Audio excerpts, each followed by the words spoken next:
Good evening, darklings far and wide. Imagine this. You've just moved into your dream home. The paint is fresh, the floors creak just enough to feel charming.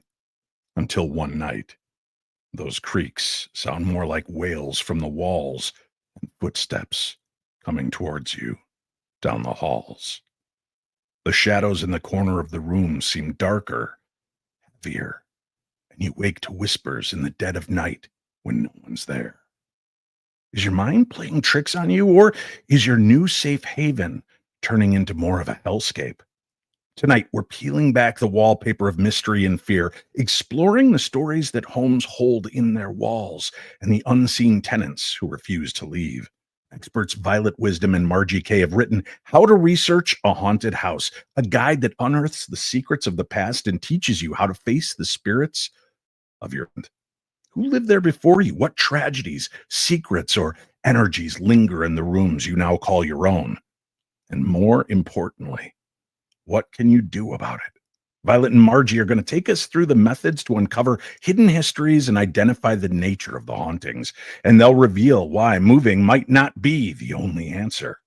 If you've ever wondered whether your home has a story darker than you imagined, or if you're brave enough to find out, tonight's the show for you. So grab your flashlight and hold on to your courage because we cover it next, right here on the best in paranormal talk radio. I'm Dave Schrader, and this is my Paranormal 60. I'm not gonna stand here and listen to this baloney. He won't float. He doesn't stand for baloney.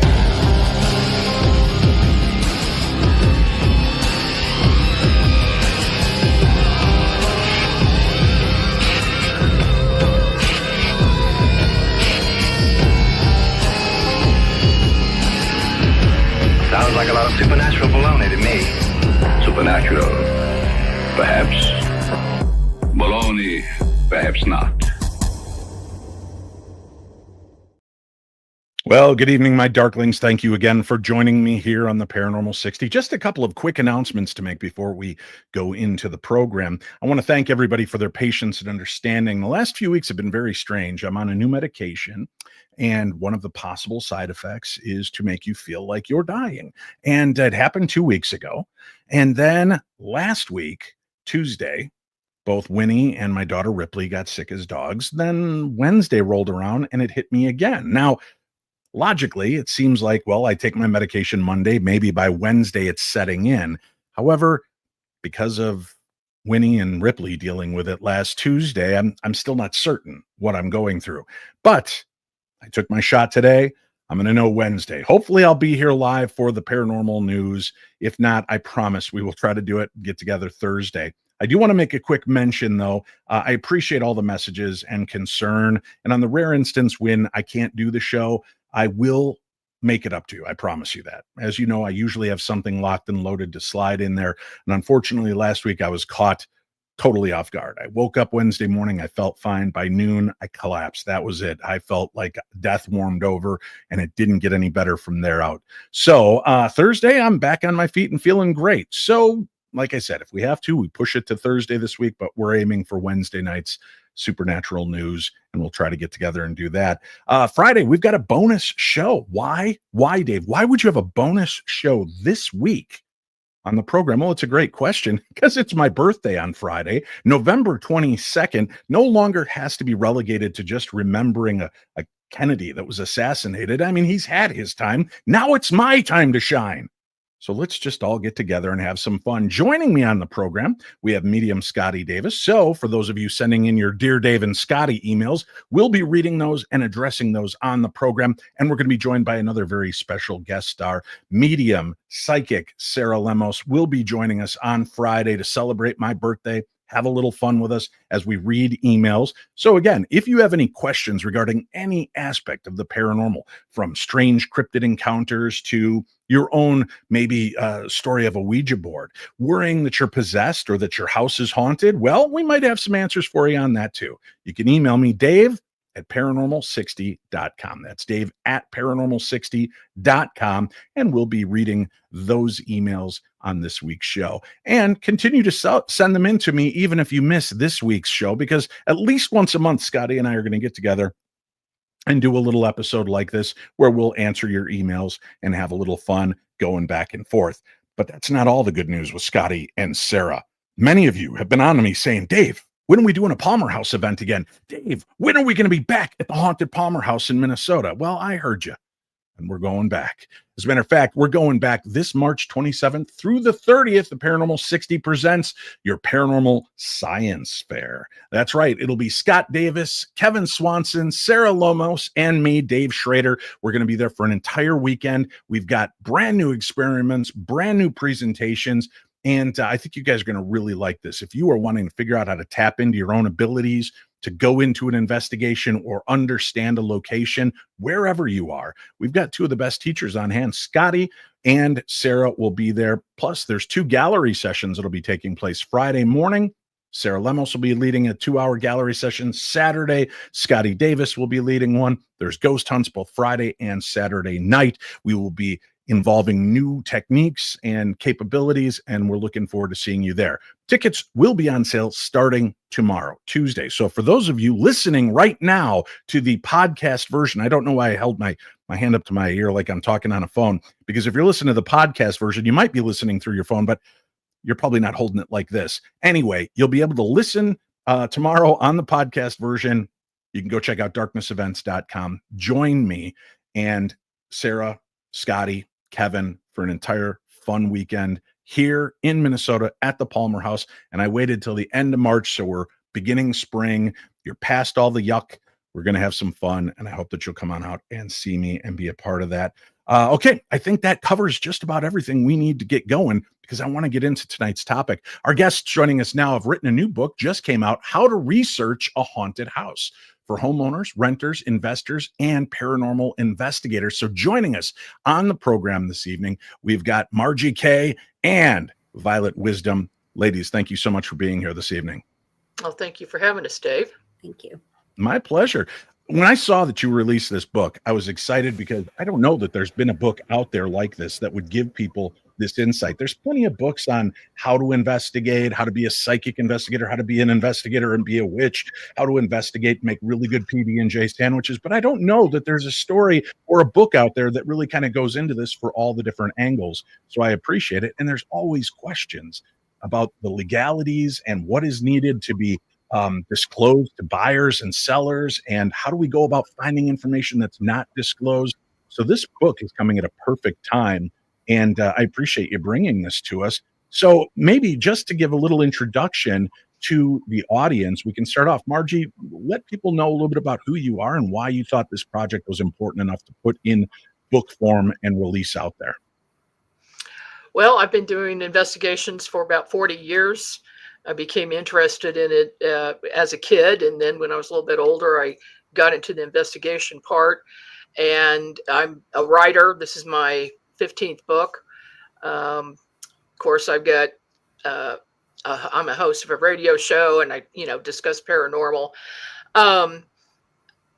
It took about a year from the time that the concept happened. And I actually went to Violet and I said,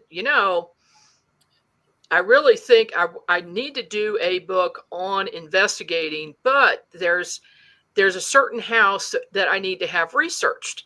And it was the house that I spent a couple of years in as a teenager that was extremely haunted. And then that just kind of grew into, oh, you know what? Since Violet is an expert researcher and she's researched over 50 houses, that we needed to collaborate on this. So that's how that got started. Fantastic. Violet, introduce yourself to our audience and how you came to be involved in the paranormal as well.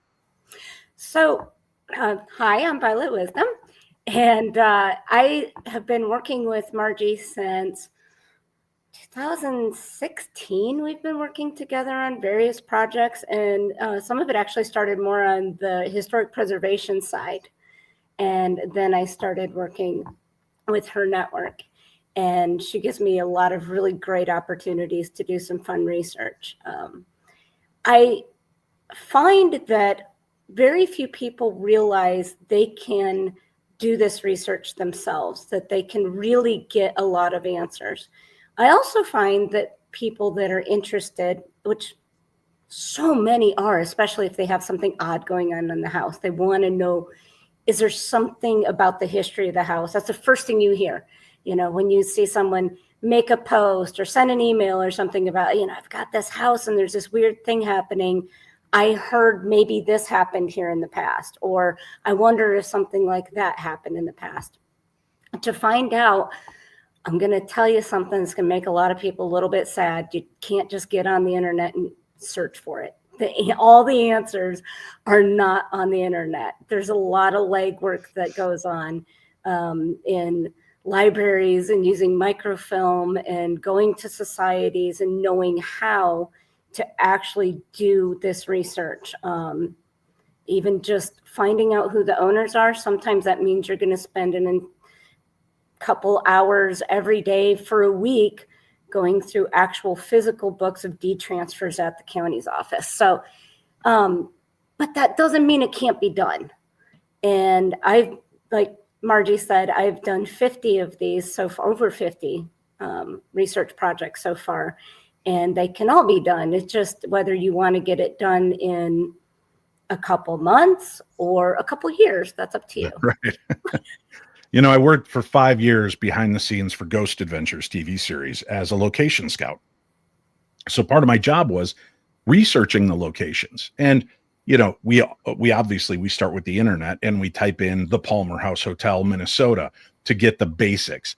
What I find so interesting is how many sites simply copy and paste one location's information and share it as fact. They've done no fact finding. They've done no additional research. They've done nothing. And it propagates this weird history that sometimes plays the telephone game, and things are added and changed. And by the time it gets spread out there, there's so many inaccuracies, and it's hard sometimes to track that back. But that's been one tip I've often given to people, is try to find out, you know, where is the oldest posting of this story and where did it come from? And there are some sites out there that are spoof sites and are satirical news sites, and they tell you that when you go to the website, but when you see the article, nothing on the article tells you it's from a satirical news site. You have to do the tracking backwards yourself. And there were many locations that we were excited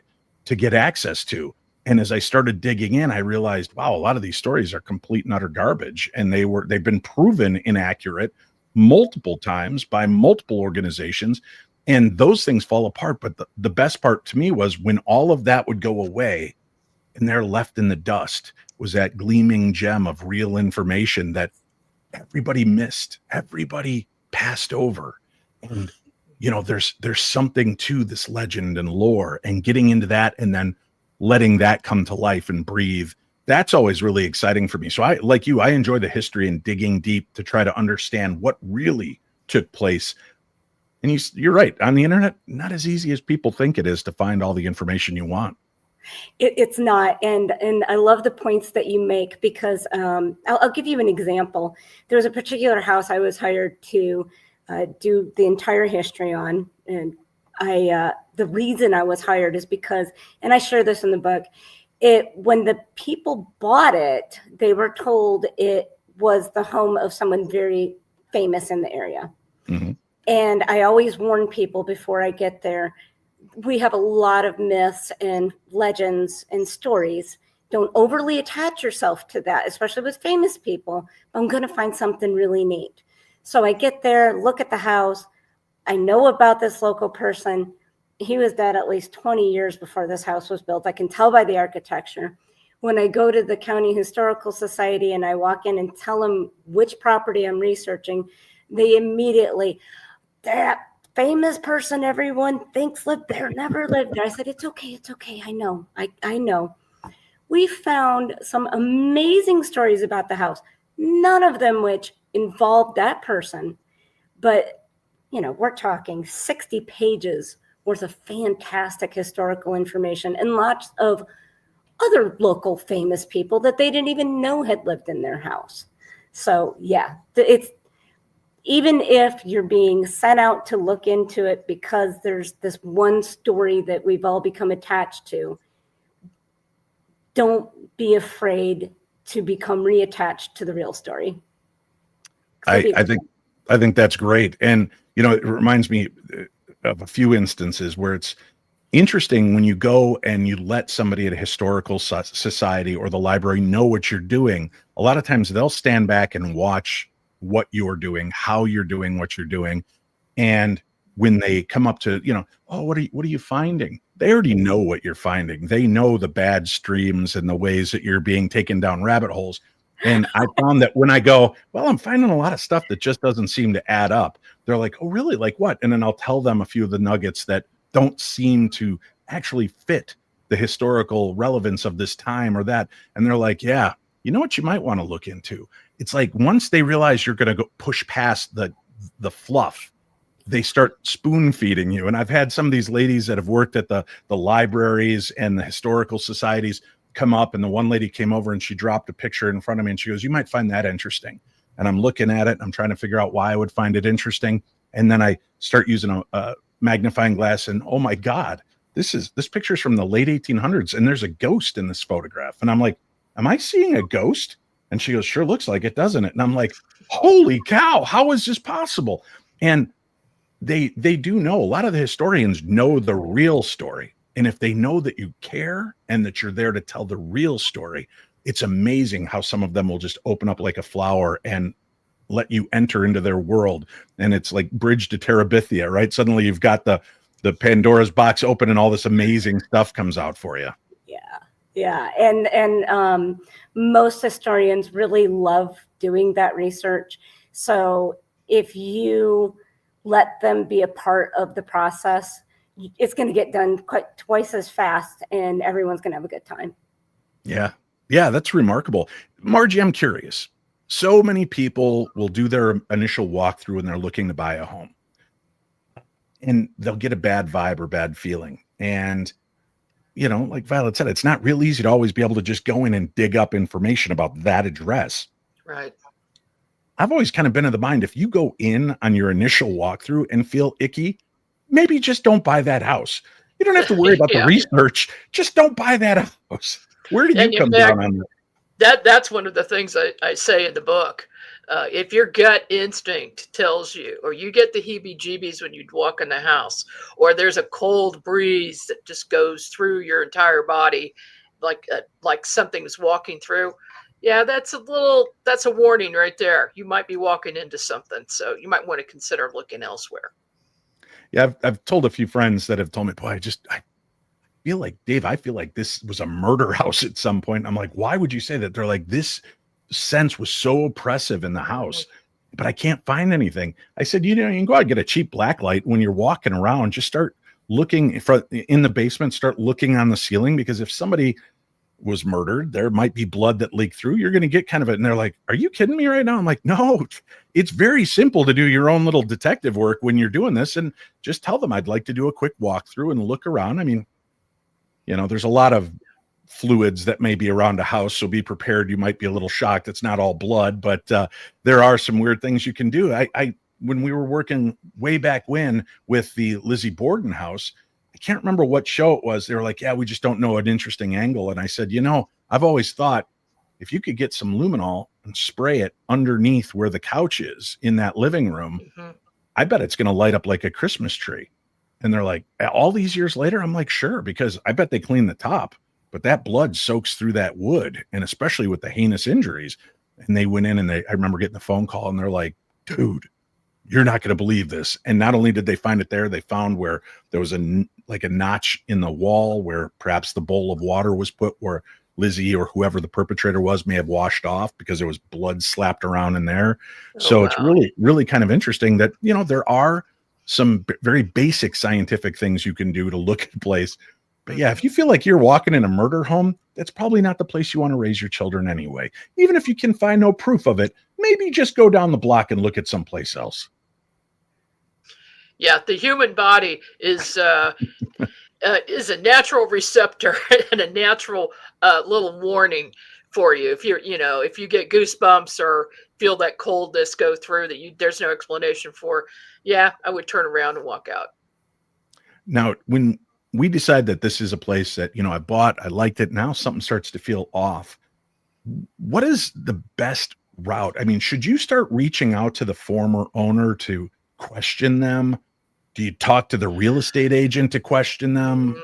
No, they're never going to be forthcoming.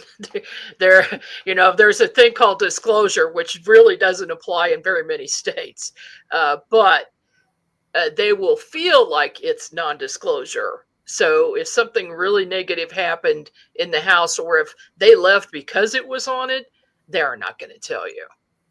But the neighbors might. That's where I go. I go to the neighbors and ask questions. I mean, I found a lot of information out about the current house I live in that we realized right off the bat was haunted. Went to the neighbors and they told us this story, and they all said the same story. So I'm leaning towards that being fact. And the fact was an 11-year-old girl died of carbon monoxide poisoning by the furnace in the basement, and that's where we have seen her apparition. Wow. So that explained that by talking to the neighbors. Yeah, right. And there's been some of those stories where you've been living in a house for a month or two, and one day you're out piddling around in the garden, and one of the neighbors comes over and goes, "Oh, how are things at the house?" And you got to get that vibe that they want you to ask them a question, or they've got that history waiting for you. Yeah. And I can tell you that disclosure, we cover disclosures in the book. Disclosures it's a legal form, right? So depending on which state you live in, there are only a couple states that actually require disclosure of paranormal activity. There are a couple states that actually state that paranormal activity can't be proven, and so it is not a part of a disclosure on purpose. When a brokerage, and I do also break down the difference between a brokerage, a real estate agent, all of these different terms in the glossary, but a broker is looking at, a possibility of liability. And so their agents have to rely on the sellers to be honest. And if that's not part of the disclosure, then yeah, I mean, if there's a hole in the ceiling and they didn't tell you that on the disclosure, that's something you're going to call the agent or the seller about. But something like this, like Margie said, it's just better to do your own research and go from there. Now, I know that because again, how do you prove paranormal activity? But I thought that there are states, and I think California is one of them, that if somebody is murdered, if there's a tragedy, you're supposed to disclose that. But is it any death or only ones that are done by nefarious means or accidents? Yeah, again, those depend on the state. California has a murder disclosure. Alaska has, I believe, a 3-year murder disclosure. So if there was a murder in 3 years, that's disclosed. And I don't have them all memorized, but they are listed all out in the book. Something that is considered stigmatizing, depending on what state you're in, that may be on a disclosure form, it may not be.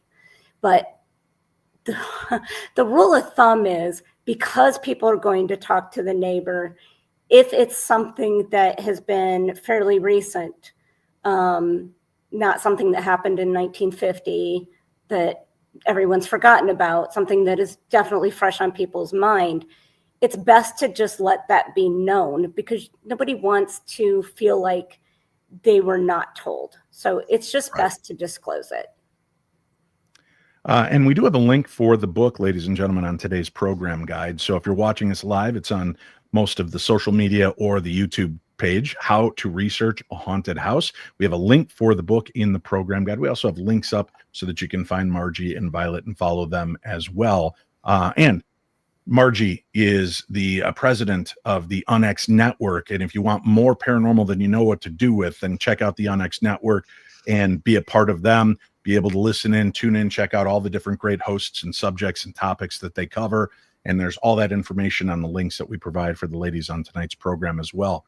We're going to take just a very quick break. We're going to come back. We've got more to discuss with our guests, so much more. And I'll watch some of the questions on the sideline here. If you have a couple specific questions regarding tonight's topic, I will throw them out there. But I do want to get into, once you have got this information that there is something there, what can we do about it? How do we start to address the haunting and the history, and where do we get more of our information? So we'll talk more about that when we return. We've got so much more to cover right here on the Paranormal 60.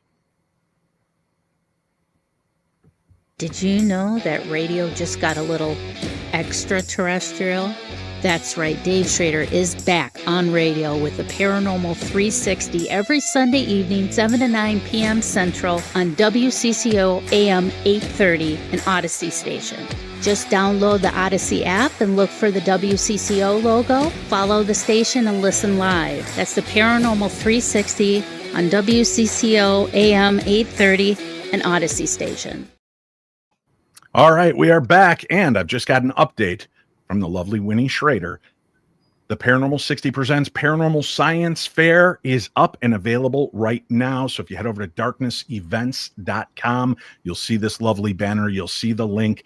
You can go in. Now, you buy your tickets. You're going to get an email with confirmation. It'll also give you a code word in order to book your hotel room. You have to be a ticket holder in order to get a room at the hotel. So once you got the letter, it'll tell you how to do that. Contact the Palmer House and they will help you acquire a room. Be patient with them. They do have usually Monday and Tuesday off. Wednesday, they begin back with their full week. So just bear that in mind. But the Science Fair is up and available right now, and it is going to be limited to the first 60 tickets sold for this event. All right, we are back. We've got Violet Wisdom, Margie K, and we are talking about their book. It is How to Research a Haunted House. Ladies, we get this house, something weird is going on. We start talking to neighbors. They start corroborating. But again, people play games, right? I mean, and not even necessarily that they're trying to be deceitful, but they talked to the owner, and the owner said, yeah, we have these weird things. The neighbors may have never experienced it, but they're just sharing what they've heard or what they've heard from another neighbor that talked to the owners. And that can spread and kind of change with wildfire as well, correct? Oh, yeah. When I get a report, the first thing I do is remote view that house from my office. I don't step foot on the property yet. I want to know what I'm getting into. And then if there's really some activity going on and I sense that there is some type of a presence, the next step is to do some research to try to find out who that might be. So if something nefarious happened, if somebody committed a murder, but most of the time it isn't that. It might be someone very negative living in the house.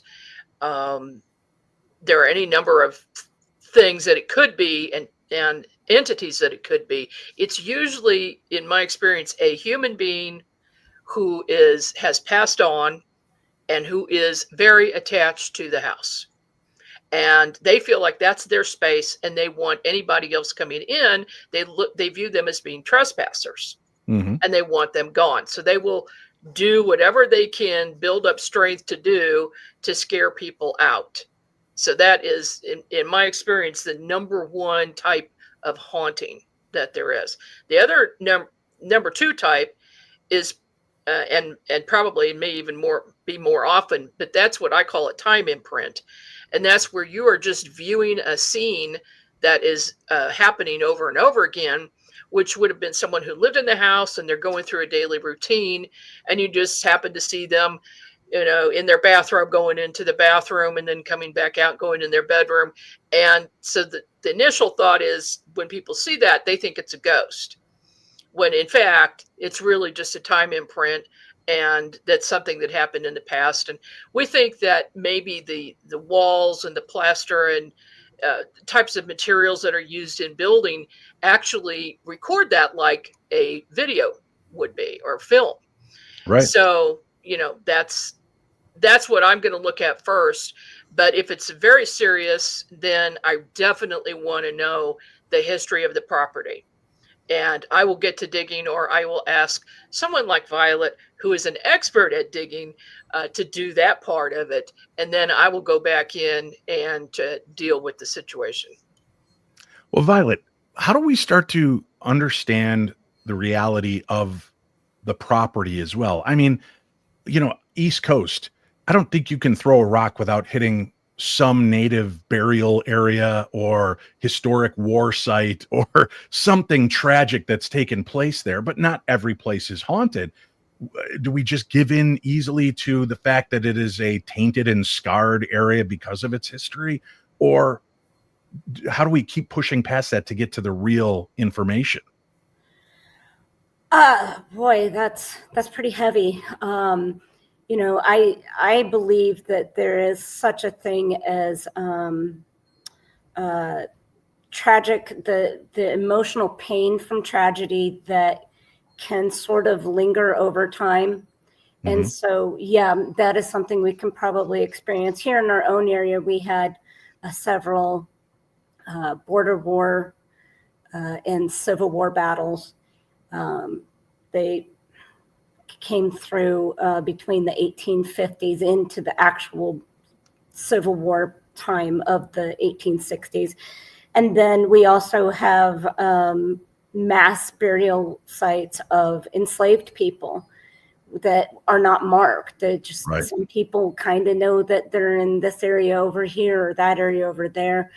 So there's definitely a lot of tragic endings for people that have come through, not to mention the trails. All the trails come through here going west, and people died on those trails, and they were buried where they died. They didn't throw them in the back of the wagon and take them all the way to California or Oregon. So as far as getting past that, I think maybe just knowing it first, accepting it first. You may have even just a family burial ground on your property, and researching that. When I researched this house that Margie spoke of in Springfield, I found some information that just, blew my mind, because it made at least one of the things that her family experienced, it made it all make sense. Oh, okay. So if you start researching the people that are buried on that property that are buried there or very nearby or died there in a battle, and it's not matching up with what you're experiencing, keep digging. Something that happened 10 years ago could be affecting you. Something that happened 1,000 years ago could be affecting you. And in that case, you'll never know what it is. Fascinating, right? I mean, that's the element to it. I've had people tell me, boy, Dave, where am I going to go that I'm not going to run into some kind of burial close to me, or, some tragedy that took place a few doors down. And, maybe my house isn't haunted, but because I'm kind of a light and I'm sensitive, it's drawn to me. And I mean, that's a possibility as well. It could have nothing to do with your home. It could have strictly to do with you. I was talking to some friends this morning about the book, and where they work, they said they have a ghost there. And I've heard this for 20 years since I've been going to this place. And they said that the ghost is also, the same experiences have been had at other businesses in the area. And they believe that she just likes to hang out in the area and has become kind of attached to the different people that go in and out of these other businesses. So yeah, she isn't specific to one building. Margie, you mentioned remote viewing earlier, which I find fascinating. But one question or theory I've often had is, when somebody's like, I've done all the research, I've dug, I've gone to historical, I've gone through newspapers and microfiche, I can't find any reason my house is haunted. But I know a door or two over, somebody dropped dead of a heart attack in the front lawn while they were mowing. The world has a magnetic force around it, and we know that the poles shift slightly. Is there a chance that literally they're kind of time locked in that magnetic stratosphere, and as that slowly changes, it might move them a door or two down into your home? Or am I hallucinating? Well, Dave, that's the first time I've heard that theory. And I'm sure that you came up with that one. Yeah, I think you're making it sound like I might have been blazing up when I was thinking. No. I'm serious. I think your mind I was worked that blazing way. up when I thought that one. Yeah. Yeah. I'm going to have to remote view that to see what I feel about that, because why not? We're Energy talking about shifts, right? electromagnetic energy. Sure. Yeah, there could be a reason. I mean, I've done cases where people are living in a house, and nothing ever happened in that house that they know of, but the next door neighbor, some terrible things happened, and they say, we think something's coming over here. And so I did remote view that one, and I saw this dark wall of energy coming from the nearby house and going over. There was attaching itself because the woman who lived there was a sensitive. She was intuitive, and they were actually trying to contact her. So I acted as a go-between. I contacted that entity and explained to it that it had died, and it was time to move on, and got it to move on. And then they never experienced anything negative in that house again. So that's one of the things I do, is contact, act as a medium and contact the spirits. There's a lot of people that talk about the possibility that spirits are trapped. That's always been kind of weird to me to think. I mean, obviously movies like Beetlejuice help to cement that, right? I mean, you can't go outside the door of your home. You can't do this. You can't do that. There's all these unwritten rules. But I've thought, if the spirit realm is in a magnetic sphere, if it's within its own magnetic zone, we are bombarding our planet now more than ever with microwaves, radio frequencies, all types of different magnetic charges and things that are going on constantly. I could see maybe something like that landlocking in energy. Do you think that there could have, that could have something more to do with it? Either could feed the energies of the spirits, or kind of bind them to that area, because crossing through it may erase them or disintegrate them. I don't know what other term to use. Well, I think there's no doubt that there's been an uptick in paranormal activity, and I have often thought that it has to do with the number of devices we have in our houses now, and we are feeding them energy. So if they want to exist, why not be in that place where they're getting that energy? That makes sense. I don't really believe that spirits are bound to one spot and they can't walk out of a door, or they can't leave that exact spot. They may hang around that area. They may wander off a little bit and then come back. But it just depends on if they are attached to that property. They're either, in my view, there's two forms of haunting a house and haunting a person. If they're haunting a person, they're going to follow that person anywhere. But if they're haunting the house, they're going to hang around there because that's where they want to be. I see a question here. Yeah, Deb from Sac says, Margie, do you think that Sarah Winchester haunts her mystery house? Speaking of attachments, I have not been there in person, but I have remote viewed it several times, and definitely yes, I see her there.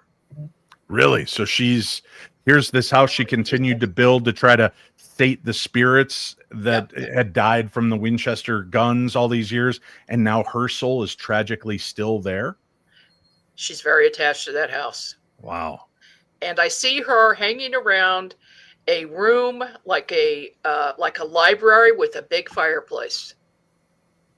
Now, PJ Thompson weighs in and says, if traumatic incidents happen near the property, residual hauntings can occur. And again, I know that's been a theory that's been out there and hypothesized for quite a while.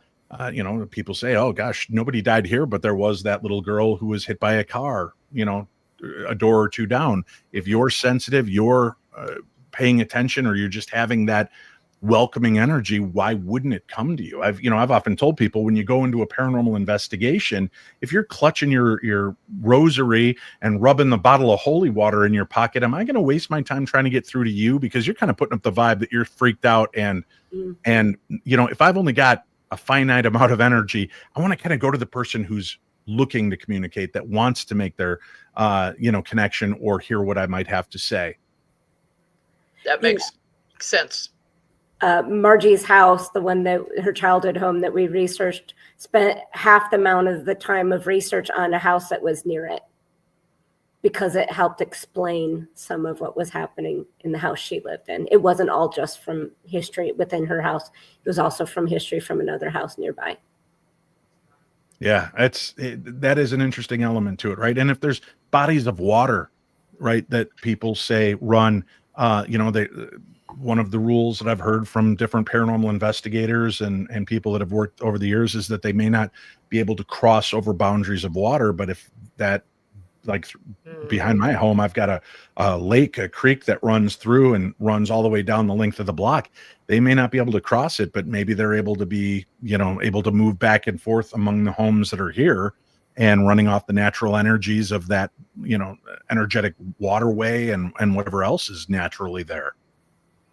Well, you hit on something, because in my research, I've found that whenever you have movement, like with streams or trains, that movement, or chimneys, draft, anything that creates draft creates a portal between worlds.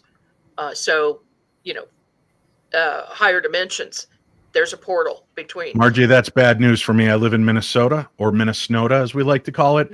And I just spent $45,000 replacing windows in this house. But every time there's a windstorm, my curtains still move inside the house. So if any place a breeze gets through, my house is poltergeist central. It's got to be then. Yeah, there you go. You have your explanation. Wow. Yeah. Yeah, well, it's interesting, right? Because if there is an energetic flow that's allowed through it, why wouldn't that be a way for them to traverse or move around? They also you can also have conversations with spirits through your vent system in your house, through the heating and cooling. And I also, well, I'm not in this book, but in another book I have called Gateway to the Dead, I explain how to build your own ghost machine, talking machine, with just a fan and a tube.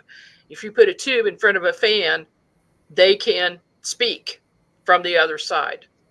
Wait, what? Yes, I did it. The first time I did it with my mother after she passed over, and my daughter and I heard her voice speaking to us. And then we tried it with other spirits. Super easy to do. So should I get like one of those, when I've got one of those little desk fans, should I get like a funnel to hold in front of it so that it's blowing? Well, you want a tube that's about maybe 2 feet long. Okay. Something like a chimney pipe or something like that, or maybe PVC. And I was thinking, like, when you change your oil, they've got those big funnel deals that tube down. That might be interesting to put against the fan, because then it's got that stem you could put there and listen. Boy, that's an interesting element.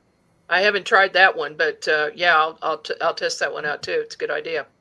Well, see, I love when you can bring up new possibilities, new theories for people to try out. How many of us don't have a fan around the house?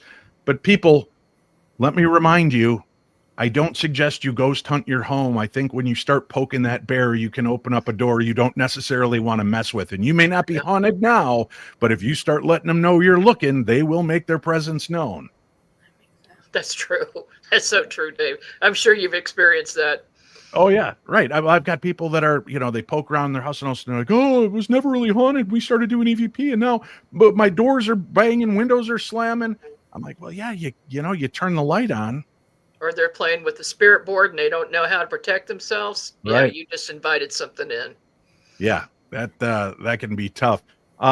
Let's take one more very quick break. We'll come back. We've got more to discuss. We'll do that right here on the Paranormal 60. Hey, folks, there's a lot of ways that you can get involved in the paranormal for yourself, including the Missouri Paracon. That's coming up this year, February 28th through March 1st.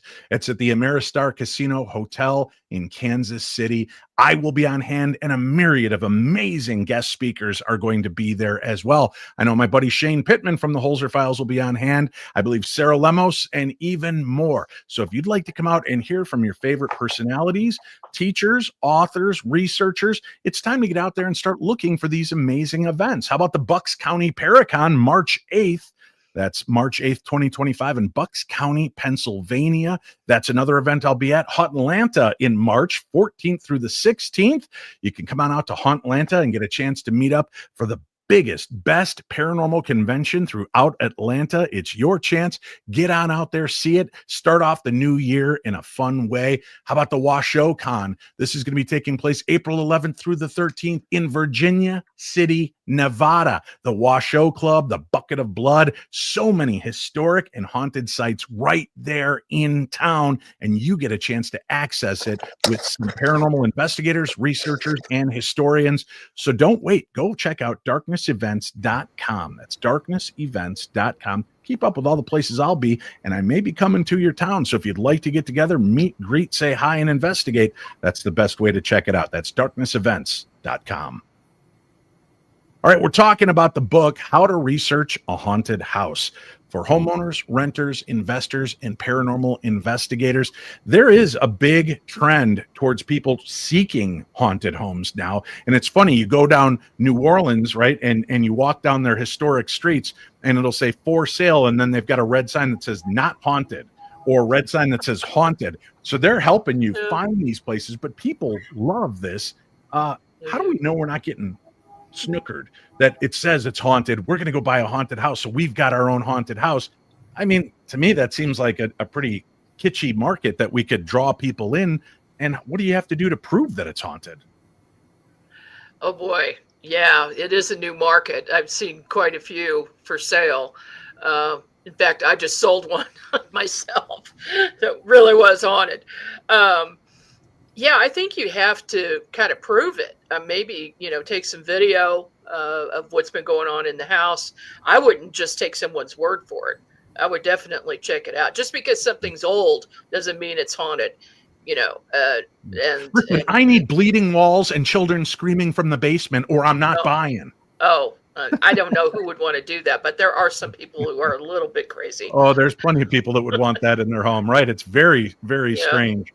But that is something to be careful of, folks. It's like buying haunted dolls off eBay. Caveat emptor, as Mike Brady taught us on the Brady Bunch. Let the buyer beware. And just because the claims are there doesn't mean that they can be easily backed up. So you're going to have to do some more research. So if you are interested in buying an investment property that is known to be and reported to be haunted, make sure that you're checking that out. Now, there's also, and I don't want to point a direct finger, I'll be as generic as I can here.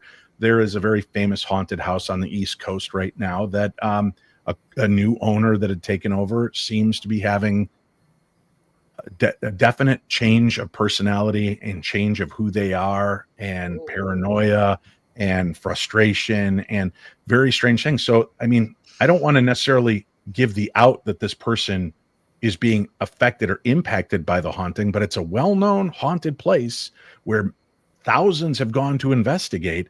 And even if it's not necessarily the ghosts of that home, I can't believe that you don't sometimes bring in baggage that you leave behind at haunted locations that are your own ghosts or carriers. What do you think about something like that, Violet?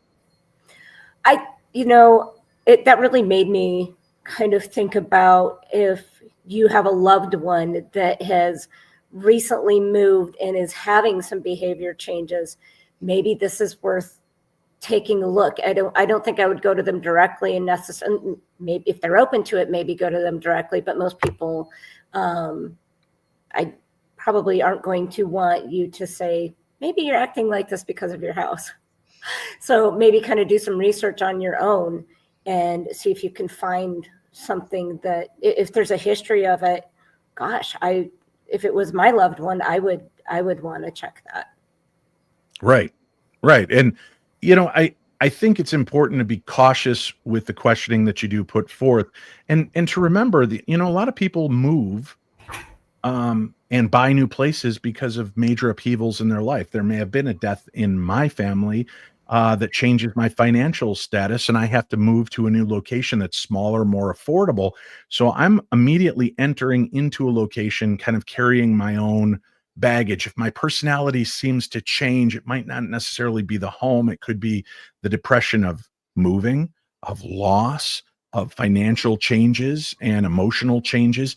And that can have an impact on people too. So be kind of wide aware of the people that have moved. And, I hear all these young couples, they were getting along so well. Things were so great. They bought this house and they immediately began bickering. Well, that's called adulting. That's called growing up, and all of a sudden realizing, oh my God, we bought a house that's a money pit, and there's stress and there's anxiety, and much of that is just you and has nothing to do with the spiritual realm. But I think in a heightened form of anxiety and a heightened form of fear, that might also call in energies that are lower level energies, that your house may not have been haunted when you moved in, but you may end up attracting things like that. Is that a fair bet, Margie? You do more of this work with remote viewing and in that sensitive aspect than I do. People do. The people's personality really has a lot to do with this, and their experiences. And if they are depressed, if they are angry, if they're in a bad place where nothing is going right. I actually did a case not that long ago where the people in the house were experiencing multiple paranormal things, and it turned out to be the source was a young teenage girl, and this is pretty common. They become very emotional during that time, and they can actually create things even if they're unaware of it. They can make things move or fly across the room on their own. And what that did was just affect the entire family. And there was a pretty large family living there. Like, I think there were 4 adults and like 3 kids. And they all became depressed and angry over the situation, afraid to go home, things like that. Well, after I determined that it was the child, I gave them some tips what to do, which basically was, don't give attention to the child when this activity is going on. Mm-hmm. And it only took like a week for it to stop. And then the child who had not been going to class because the mother was keeping her out of school because of all this activity started going back to school, and this dropped the whole subject and everything stopped. And then everybody they were relieved and they could get some sleep and everything went back to normal. What advice, and this is going to be a bit of a sticky wicket again, but what advice do you give to people that, in this home, my grandfather died in this home, my grandmother, we're going to move on. I don't want to leave them behind. I don't want to, strand my family away from me or us. What do you suggest to people that are facing that dilemma of maybe feeling like they do have somebody there with them and afraid that if they move, they'll upset the person or, strand them there? That won't happen because your family, people who cross over, and I do readings for people all the time, so I see this, their family is there, especially their grandparents, parents, great-grandparents. They will be there. Even if they never met them, which is kind of strange, but that's how it is. I see that so often. They will follow them. So you don't need to worry about leaving them stranded. So they're probably going to spend half their time with you and half their time in their house that they loved is kind of the way I figure. But if you need help, or if I've had a lot of people have been warned about things from people who have passed on, they hear their voice say, don't turn that way, or stop, or something like that when they're driving. And it always turns out that there was a reason why. They do watch over their families. Great insights. Violet, do you have anything you'd like to add to that? Not on that particularly, but going back a little bit about, trying to decide when and if you should research. One thing I want to point out is that it's not going to hurt to research. And even if what you find doesn't have any, it was the teenager, it was, something from the neighbor's property, it was something that came home with you, and it's not necessarily the house itself. Now you have a deeper connection to the house, though, because it has, its story. And in a house is almost like its own living, breathing entity. And it's hard to explain this, but when you look at a house that has been unoccupied and you see how quickly it falls apart compared to even a house that is occupied but isn't being taken care of, there's something about being occupied that helps keep it alive. And so just learning the history of the property, there's still a good end to that, even if it doesn't answer all your questions at the time. Yeah, we've been talking about that on the show for a better part of this year. The fact that your house, the home, almost takes on a life of its own, and what you give into it, you may get back. And if it's anger and frustration and resentment, the house may flex back, right? And maybe it'll make you want to leave so that it can draw somebody in that will love it and help it. So I think there is definitely an element to that, whether it's the people that built it, the blood, sweat, and tears of the homeowners before you, or something else. Being aware of that, I think, is imperative. Margie, with the book, what's one thing you really hope people can take away from the book to help them in their future? Oh, I think we each have our own section, Violet and I. She discusses how to do the research in detail. And then in my section, I discuss a lot of different things, like how to determine if it really is haunted, and who's doing the haunting, how to know if there are ghosts in the house, when to call in the pros and who the pros are, and then when to leave. So I just think that all of this together is a cohesive creation that we've done, and it hasn't been done before. We did the research on it, and I think it's important to be able to share this with people, especially investigators who want to learn how to research a haunted house. Great. And Violet, what are you hoping people take away from the book from your perspective? I'm hoping they feel like they can be an active participant in whatever's going on in their home.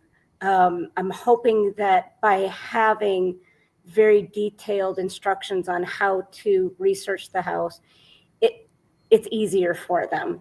It can be frustrating because it is a rabbit hole, whether you're doing genealogy for your family, you're doing genealogy for your house, whatever it is that you decide to research, it can be a rabbit hole. And when you hit a brick wall, it is just frustrating. So after 15 years, maybe more, of doing this, I've learned a lot of little tricks that I spent months trying to get through a brick wall. And so I'm hoping that the people that read this, it'll make it easier for them and they can enjoy the process a whole lot better. Fantastic. Well, the book again is out and available now. How to Research a Haunted House for Homeowners, Renters, Investors, and Paranormal Investigators. Margie K., Violet Wisdom, the authors. We have links up for both ladies on today's program guide and to get the book. We've got that directly in the Paranormal 60 bookshop on Amazon. Margie, thank you so much. It's great to connect with you again and have a chance to chat. And please let us know when your next book comes out. Thank you so much, Dave. Pleasure. And Violet, great to finally meet you. And again, please, we look forward to having you back in the future when you have new things to share with us as well. Thank you so much. My pleasure. Well, thanks for tuning in and spending a little time with us here tonight, folks. And hope the darkness of this world, just a little more light with the information that we share here. When we've got people that are able to show their compassion, empathy, and love, and real desire to share and understand history, coming together to put together a book to help you navigate these choppy waters and uncertain times. I think this is a great opportunity for you to grow and learn. So pick up a book, read this book. And again, don't just read it. Say it with me, rate and review it. Make sure you spend just a few seconds after you read the book to rate and review it on things like Goodreads and Amazon.com, because those rates and reviews that take you seconds to write go a long way to make sure that these authors that put their blood and sweat and love into these books get seen by a bigger, broader audience. So I hope that you'll check into that. Now, tonight, when you are starting to fade off to sleep and you start to hear strange noises from the attic, maybe that creaking down the hall sounds more like footsteps than it's ever sounded before. Don't be afraid. Be aware. Be cognizant. Call out to your new neighbors and tell them it's time for bed. And thank you for allowing us to live in your home.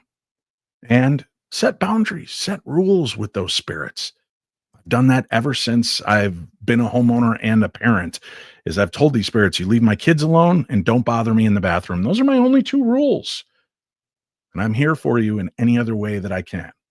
So set the rules, set the boundaries. I believe most spirits are not out trying to frighten you. They may be angry and frustrated with you and the changes you're making, but let them know what is and what is not acceptable. And if you don't want to speak out loud to them, write it down and leave that note on the counter. Just another possibility. All right. I want you to take care of yourselves. Thank you so much for spending some time here with me. And I'll tell you what, if you want to do me a favor for my birthday, this Friday, I'll be doing a special edition episode with Scotty Davis, Sarah Lemos. We're going to do the Dear Dave, Dear Scotty emails. You can send to me at dave@paranormal60.com. But do me a big favor this week. I know that many of you have taken the time to rate and review my book. Thank you. And have taken time to rate and review this podcast. Thank you. Please take just a moment to continue to do that on places like, Apple Podcasts, on Google Podcasts, on wherever you listen to this program, or right here on this YouTube channel. Give it a thumbs up, subscribe. It's free. It's fun. It's easy to listen to. And we're here for you to make this world seem a little closer, because here you've got friends. Here you've got people that have your back and understand what it's like to be afraid and want answers. So this is your home. This is your Paranormal 60.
Honey, close the windows. You're letting the ghosts in.